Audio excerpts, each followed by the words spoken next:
अस्सलाम वालेकुम। मैं ज़ियाउल इस्लाम आपसे मुखातिब हूँ। मेरा आज का मौजू है पाकिस्तान एक इस्लामी मुल्क लेकिन बग़ैर कुरानी निज़ाम के। हमारे मुआशरे में बड़े बड़े मजहबी आलम अक्सर ताकीद करते हैं कि अगर सुकून की ज़िंदगी चाहते हो तो अपने से नीचे अफराद जिनकी मुआशी हालत तुमसे बदतर है उनको देखें और शुक्र करें कि वो उनसे बेहतर हैं। लिहाजा हम में से हर कोई अपने मुआशरे में बसने वाले तमाम अफराद के हकूक़ की बात करने के बजाय सिर्फ दूसरे लोगों के हालात ज़िंदगी देख कर शुक्र करते हैं कि वो उन जैसे नहीं।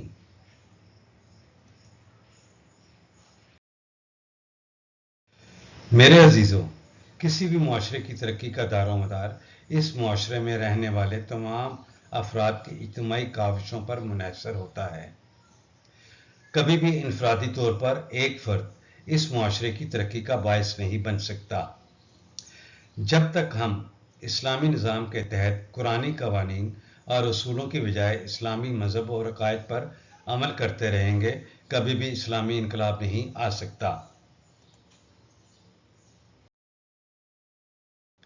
मेरे अजीज़ों, इस्लामी निज़ाम के नफाज के लिए किसी असम्बली की ज़रूरत नहीं, बल्कि अगर हम में से हर कोई इनफरादी और इज्तिमाई तौर पर कुरानी कवानीन पर अमल करे तो खुद ब खुद पाकिस्तान में इस्लामी निज़ाम कायम हो जाएगा और किसी सरमायादार जागीरदार और किसी दूसरे लुटेरों या अफसरशाही की इन कवानीन के ख़िलाफ़ जानने की जुर्रत नहीं होगी।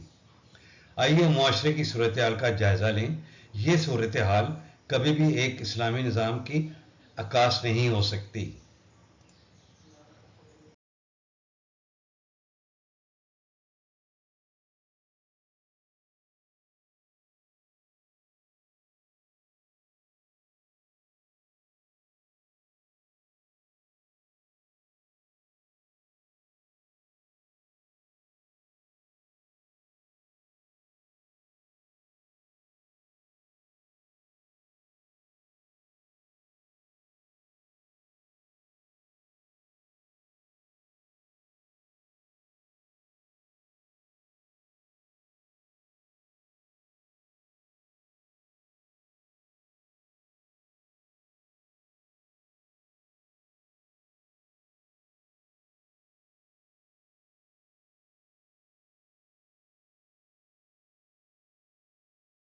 मेरे अजीज़ों, कुरान पाक की सूरत तहा की आयत नंबर 124 में अल्लाह ताला का इरशाद है कि और जो मेरे ज़िक्र से मुंह फेरेगा तो इसकी ज़िंदगी भी तंग होगी और इसे क़यामत के दिन अंधा करके उठाएंगे।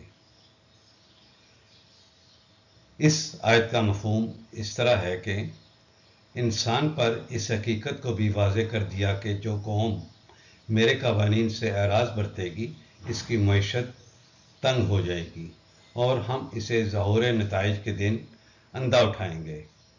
इसकी गलत रवश का ये अंजाम इस दुनिया में भी होगा और इसके बाद की ज़िंदगी में भी।